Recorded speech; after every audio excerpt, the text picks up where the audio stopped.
Anu Põder's oeuvre begins with 3 works that were made at almost the same time, but at first glance seem made by 3 different artists, and their varied nature points to the range and complexity of Põder's vision. Red-blue, blue-red is a double portrait, which tends to be seen as an indication that Põder was aware of the trends in pop art. To be sure, the choice of primary colors suggests the palette of American painting in the 1960s and thereabouts. But the contrast between red and blue could also be seen as a clash between the Soviet and Estonian flags. The bas-relief thus seems to become the portrait of a split identity, made even more poignant by the choice to depict the woman as a sort of multiplied, divided automaton. Traveler resembles red-blue, blue-red in the simplicity of its forms, which in this case are summed up with a concision that feels almost Egyptian, even Sumerian. One of Põder's few works in plaster, Traveler shows a woman sitting with a small suitcase on her lap. It feels like an ode to waiting, for an impossible journey or for a better future. Though at first glance it is the most academic of the 3 works, Traveler actually achieves an incredibly intense economy of form, in which past and future are fused. Põder's Traveler is both an ancient deity and a being of tomorrow, an alien who moves by teleportation. The irony of showing a motionless traveler would not have escaped Põder's contemporaries, given how difficult it was for citizens of the Soviet Union to travel anywhere in the late 1970s. Studies for a self-portrait is the most personal of these works. Cast in plaster from the artist's own face, it also evokes an entire tradition of death masks of famous or less famous people, or the miraculous images of saints and martyrs, not to mention the Veronicas of Christ's face or the mummified bodies of Lenin.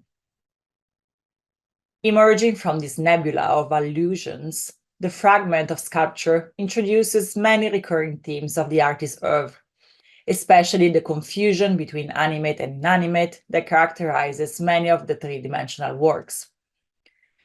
In Põder's self-portrait, though the position of the woman's hand might be accidental, it suggests suffocation or a sense of oppression and claustrophobia. Not to indulge in too much armchair psychology, this self-portrait of the artist as a young woman, together with a scribe or sphinx or traveler, and red-blue, blue-red, describes a unique conjunction of anxieties, hope, and aspirations that define the art of Anu Põder and many other artists of her generation. As Boris Groys has explained, in the totalitarian Soviet system of the 1970s and 80s, avant-garde artists were in a completely unique position.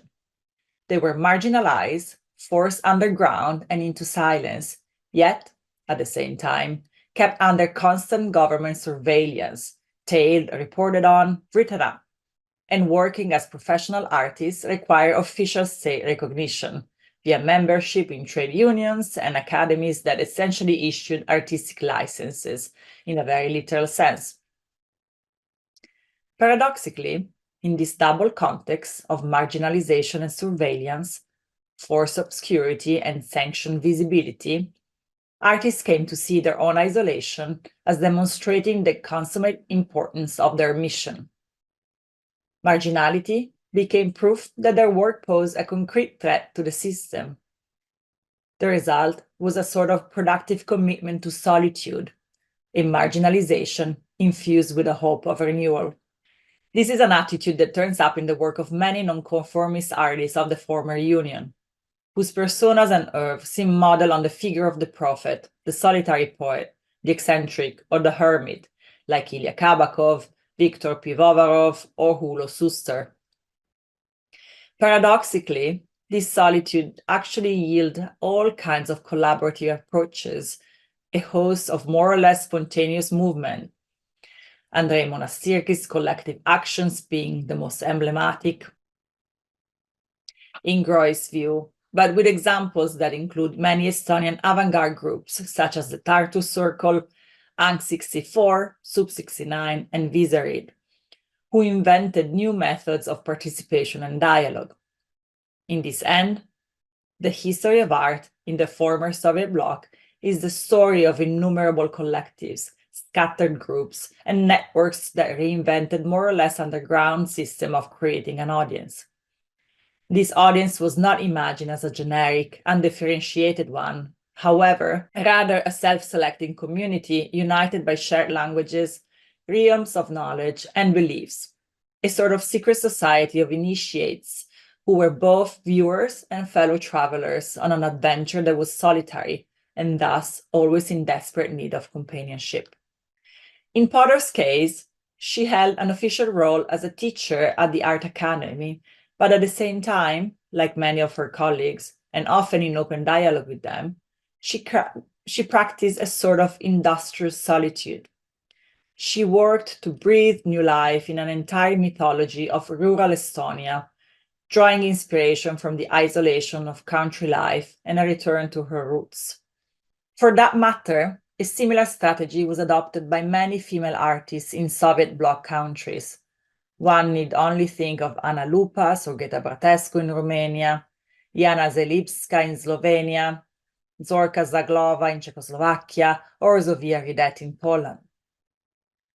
Throughout her career, Põder rediscovered, but actually imagined and reinvented, a world of half-fictional folk beliefs and traditions that she drew on at whim.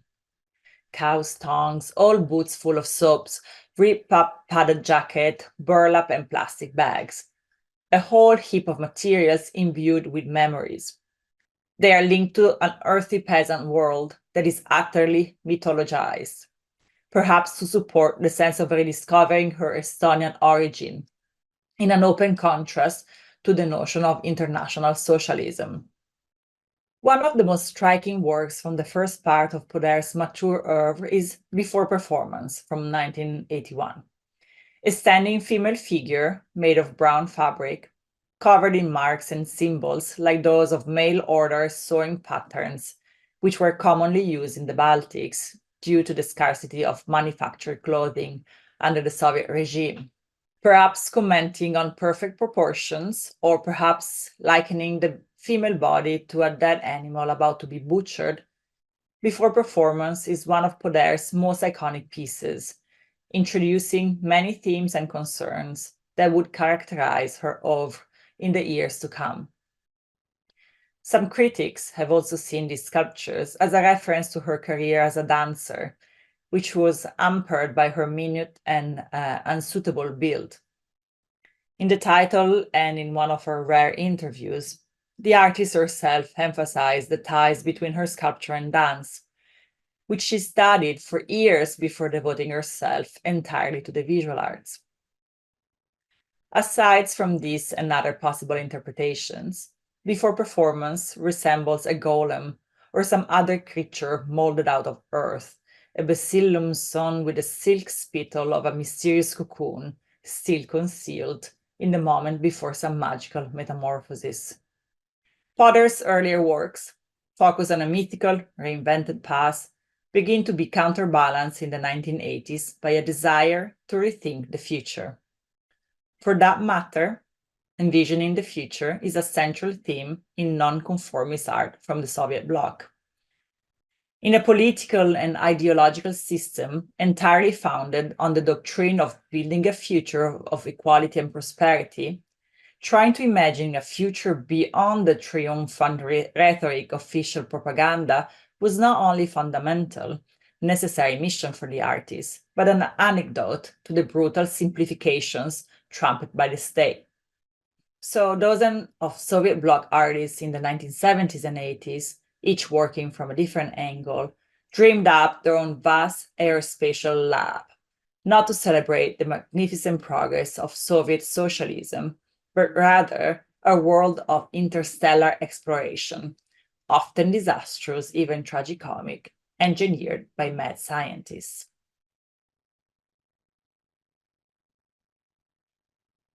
The most famous image from this cosmic trend is naturally Ilya Kabakov's Man Who Flew into Space. But one could also point to Pavel Pepperstein paintings, Grisha Bruskin's doll, Eric Bulatov's skies, or, in the former Czechoslovakia, Sano Filko's celestial utopias. Many of Põder's sculptures from the 1980s also drew on this imagery. Her figure, which was made to walk, and her man's head with flag bring to mind the monumental spacefares that adorn the plazas and facades of many cities in the former Soviet Union. Rocket men sculpted from titanium, blasting off to conquer not only the stars, but the future. Like the works of many of her contemporaries, Põder's robots of the 1980s seem to parody the spacesuit and aerodynamic silhouettes of the conquerors who were supposed to spread the socialist message to the far reaches of the universe. But Põder's cosmonauts, with their helmets and little flags, are anything but heroic. They are not triumphant specimens of Homo Sovieticus, not workers or Kolkot's woman like the famous Moscow monument. Rather, they're fragile, almost deformed bodies that sprout neoplastic growth, held together by medical plastic used for corset that the artist received from her brother, a doctor. They look more like the creation of some eccentric, inept scientist than like emblems of a rosy and prosperous future. Not the tool of a new humanity poised to colonize space, but prototypes for an impending apocalypse. Stitched together like Dr. Frankenstein's patchwork of flesh, these sculptures inevitably call to mind Hans Bellmer's hypersexualized dolls, with their crazed combinatory logic, which have also been seen as a criticism of the athletic Aryan physique promoted by the Nazi.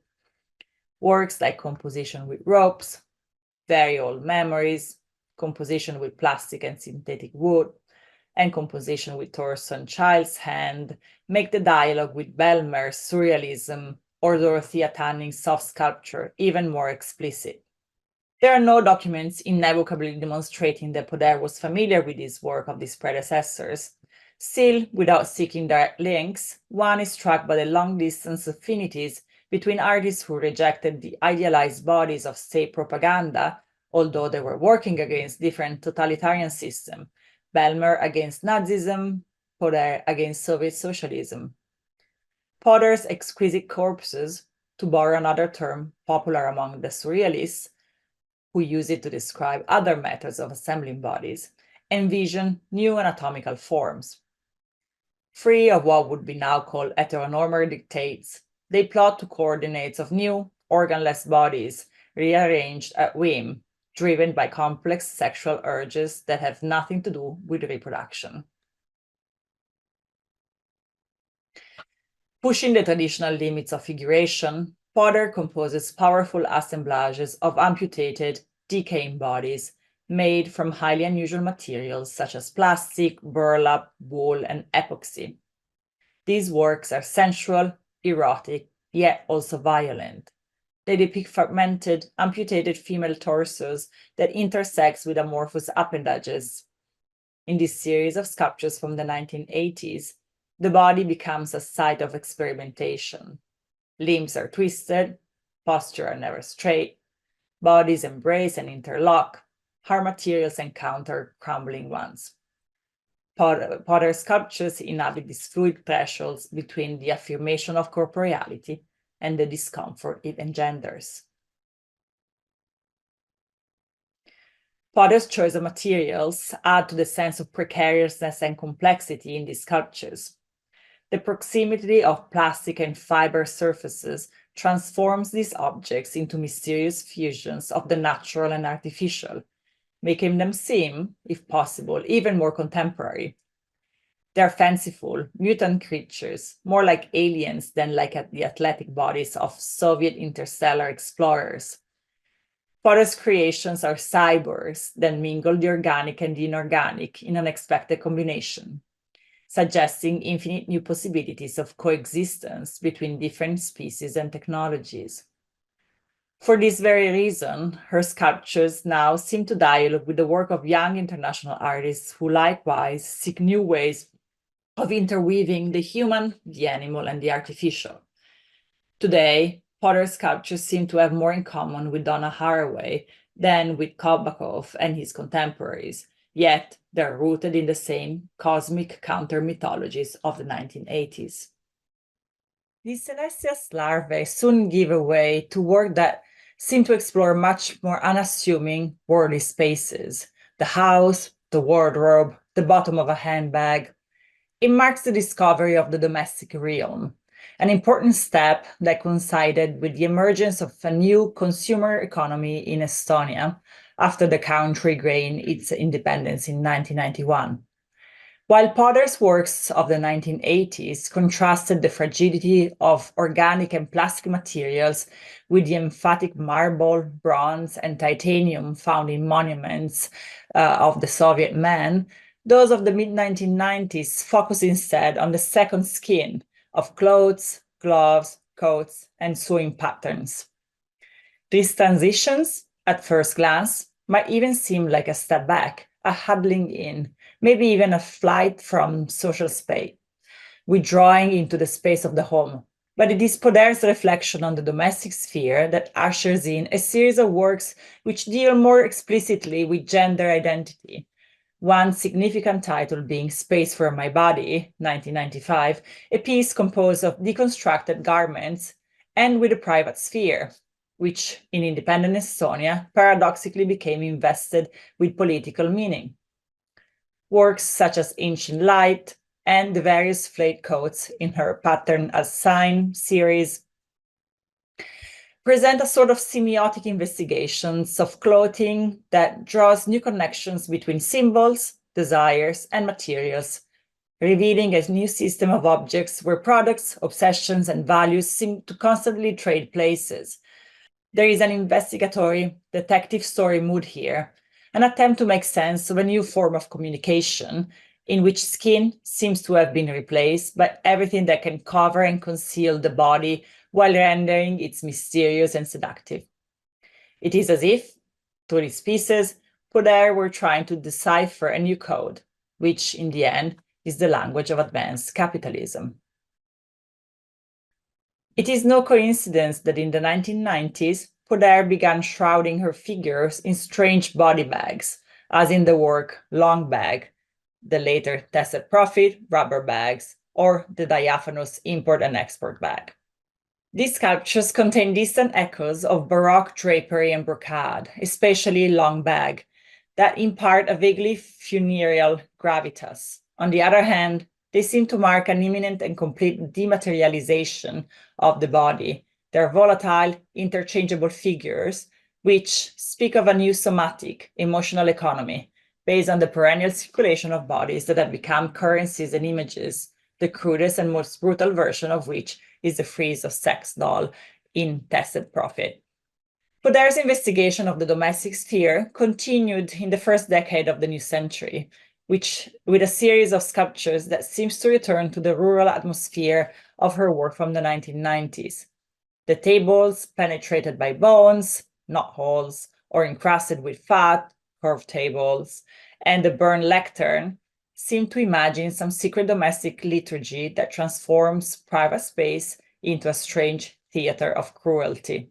Although Western viewers might be instinctively moved to cite Joseph Beuys as a precedent for these works, it may be better to look elsewhere, to the poor theater of Polish director Jerzy Grodowski, from whom the Italian critic Germano Celant later borrowed an adjective to describe arte povera in the late 1960s, or the stage design of Tadeusz Kantor, who also had an enormous influence on many artists who emerged from the former Soviet bloc, or even the everyday metaphysics of Andrei Tarkovsky and the existential dramas staged by Paul-Eric Rummo in The Cinderella Game.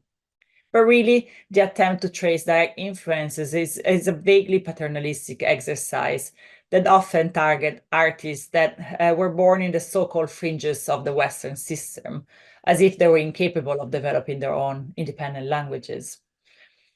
And all the more so, given that by the time Põder was making these sculptures in the 2000s, she was already part of an international dialogue, and these works fit perfectly into the path the artist had traced since the 1980s. Like earlier work, these sculptures seem to exist in relation to some kind of performance. Although they are definitely static objects, not prop, they have a theatrical or ceremonial quality that imbues them with an unsettling presence. Moreover, in the first part of this century, up until her adventure was cut tragically short by her death in 2013, Põder's work showed a deep affinity with the work of many other women artists of our time. I've already noted that how Põder foreshadows some of contemporary conversation about the post-human and the integration of technology and biology, and although names often cited in connection to her work are Magdalena Abakanowicz, Alina Szapocznikow, Louise Bourgeois, Anna Mendieta, and Eva Hesse, one cannot help thinking too of Isa Gensken's mannequins, or the anti-monumental current that has defined much of the European and North American sculpture in the first decades of this millennium. Especially since Põder's last sculptures, her assemblage screen, for instance, openly engaged with industrial, pop culture and the surfeit of symbols and data so characteristic of these years. In particular, works from 2007 like Liquors or again Screen and Honeycomb seem to reflect on the Pantagruelian veracity of the new information society. And while Honeycomb seems tied to the rural traditions that Põder explored in her early works, Screen and Liquors speak instead of how artificiality has colonized even the primal dimension of taste and nutriment. In the 1980s, Põder saw sculpture as dance before the performance. In 2010, the crazed tongues of Liquors seem to suggest that everything at this point is performance.